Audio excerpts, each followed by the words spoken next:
Selamat sore saudari dan saudara terkasih dalam Kristus. Mari kita memulai doa malaikat Tuhan kita pada sore hari ini. Demi nama Bapa dan Putra dan Roh Kudus. Amin. Maria diberi kabar oleh malaikat Tuhan bahwa ia akan mengandung dari Roh Kudus. Salam Maria, penuh rahmat Tuhan sertamu. Terpujilah engkau di antara wanita, dan terpujilah buah tubuhmu Yesus.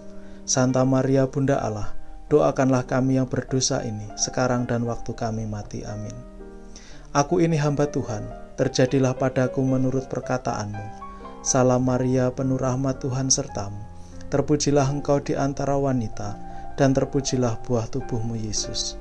Santa Maria Bunda Allah, doakanlah kami yang berdosa ini, sekarang dan waktu kami mati. Amin. Sabda sudah menjadi daging dan tinggal di antara kita. Salam Maria, penuh rahmat Tuhan sertamu. Terpujilah engkau di antara wanita, dan terpujilah buah tubuhmu Yesus. Santa Maria Bunda Allah, doakanlah kami yang berdosa ini, sekarang dan waktu kami mati. Amin. Doakanlah kami ya Santa Bunda Allah, supaya kami dapat menikmati janji-janji Kristus. Marilah kita berdoa.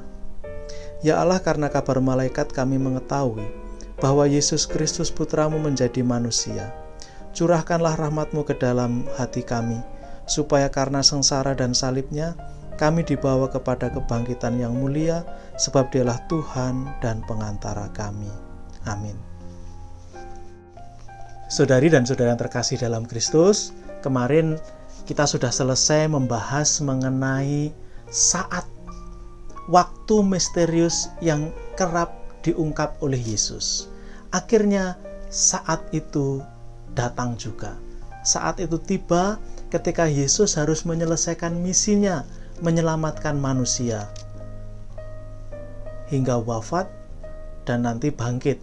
Nah, sekarang kita masih berdiri di bawah kaki salib Yesus. Maka hari ini mari kita merenungkan arti salib dan berdiri di bawah kaki Yesus, di bawah salib Yesus. Nah, penyalipan, jadi salib atau penyalipan, ini adalah salah satu cara orang-orang Romawi pada waktu itu menghukum penjahat. Jadi ini bentuk hukuman. Kalau sekarang mungkin hukuman itu kan penjara 1 bulan, 1 tahun, 2 tahun, 10 tahun, seumur hidup, atau hukuman mati. Nah, hukuman mati tiap negara juga berbeda. Ada yang ditembak, ada yang macam-macam.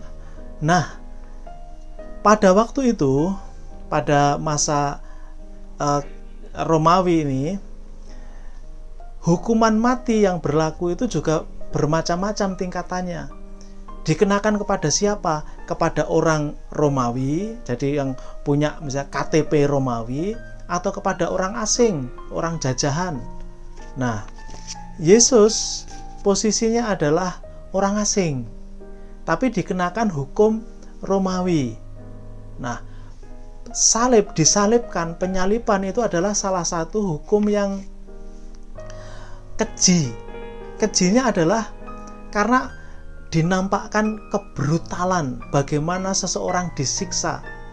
Jadi tujuannya bukan untuk membunuh seseorang itu dengan cepat, tidak.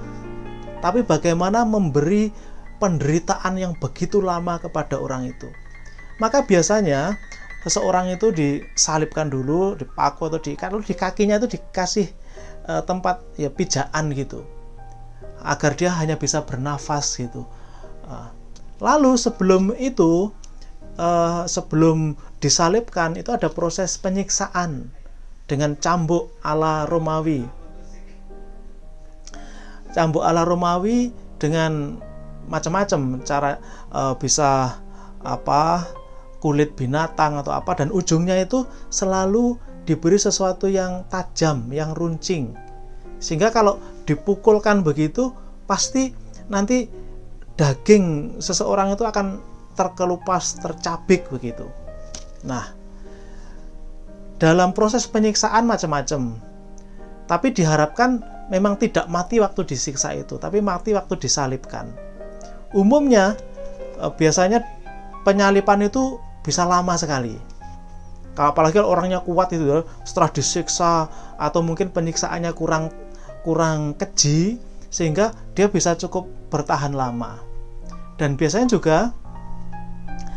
tidak merusak anggota vital tubuh gitu ya dalam penyalipan. Lalu ketika kita lihat Yesus, penyalipan Yesus, diceritakan bahwa Yesus itu disalibkan kurang lebih 3 jam saja sudah meninggal. Artinya dia mengalami penyiksaan yang sangat kejam sebelum dia disalibkan. Jadi penyiksaan itu yang sangat kejam. Maka ketika disalib sudah kehabisan tenaga sehingga cepat meninggal. Nah, itu yang bisa kita lihat.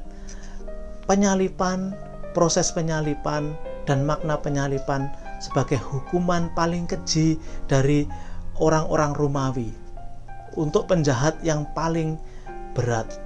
Nah, lalu apa artinya berdiri di bawah kaki salib Yesus? Injil menggambarkan Maria berdiri di bawah kaki salib Yesus. Maria bersama 3 perempuan yang lain, lalu bersama 1 murid yang dikasihi oleh Yesus. Nah, makna apa yang tersembunyi di sini? Penulis Injil hanya menceritakan Maria berdiri di sana, tapi tidak digambarkan Maria mengungkapkan kata-kata apa atau bagaimana sikap Maria, apakah dia pingsan-pingsan, apakah menangis meraung-raung atau apa. Injil tidak memberi petunjuk apapun. Injil hanya mengatakan Maria ada di sana. Nah, bagaimana kita memahami maknanya? Saudari dan saudara yang terkasih dalam Kristus, berkali-kali Yesus mengingatkan murid-muridnya. Sekarang dia juga mengingatkan Anda dan saya bahwa kalau kita mau mengikuti Yesus, salah satu caranya adalah kita sanggup memanggul salib kita setiap hari dan mengikuti Dia. Kesetiaan kepada Yesus bahkan sampai tahap berbagi salib, berbagi penderitaan dengan Yesus. Maria digambarkan sebagai murid yang setia sampai akhir, sampai di kaki salib Yesus. Nah, kita bisa membandingkan kemudian. Injil menceritakan di situ hanya ada Maria, 3 perempuan yang lain, dan 1 murid yang dikasihi. Yesus punya 12 murid. Artinya apa? Ke-11 murid yang lain lari. Mereka tidak setia. Mereka meninggalkan Yesus, termasuk Petrus yang begitu gagah seringkali mengatakan, aku siap mati demi engkau, membela engkau, dan seterusnya. Ternyata semuanya lari. Bahkan dalam episode sebelumnya, kalau kita baca sendiri kisah dalam Injil Yohanes, bagaimana Petrus menyangkal Yesus. Dia yang begitu gagah, yang begitu luar biasa, ternyata ngeper istilahnya, kehilangan nyali, tak bernyali, ketakutan, takut mati. Padahal dulu bilang, aku rela mati demi engkau. Sekarang takut mati. Dan di bawah kaki salib Yesus mereka pergi. Mungkin mereka mengikuti, tapi dari jauh. Mereka tidak mau dikenali sebagai murid Yesus. Mereka takut ambil risiko. Hanya ada 4 perempuan, Maria, kemudian Maria yang lain, istri Kleopas, kemudian Maria Magdalena, dan 1 murid yang dikasihi Yesus. Nah, gambaran ini bisa memberi satu renungan singkat bagi kita, bisa menjadi cermin bagi kita. Ketika kita mengatakan diri kita murid Yesus, ketika kita mengatakan aku pengikut Yesus, aku orang Katolik, aku ikut Yesus, apakah pengakuanku, apakah aku rela mengikuti Yesus sampai akhir, sampai di bawah kaki salib Yesus, berbagi derita dengan Dia atau tidak? Atau kita lari seperti Petrus, seperti murid yang lain? Atau kita mau dalam posisi kita masing-masing berbagi salib dengan Yesus seperti yang dilakukan oleh Maria. Injil tidak menunjukkan bagaimana dia mengekspresikan. Kita bisa simpulkan Maria dengan caranya sendiri berbagi derita dengan putranya. Dengan dia hadir di sana. Nah, hari ini kita akhiri sampai di sini. Besok kita lihat lagi bagaimana Maria diserahkan kepada kita. Bagaimana Maria harus melakukan banyak hal untuk kita. Semoga kita semua selalu diberkati. Demi nama Bapa dan Putra dan Roh Kudus. Amin.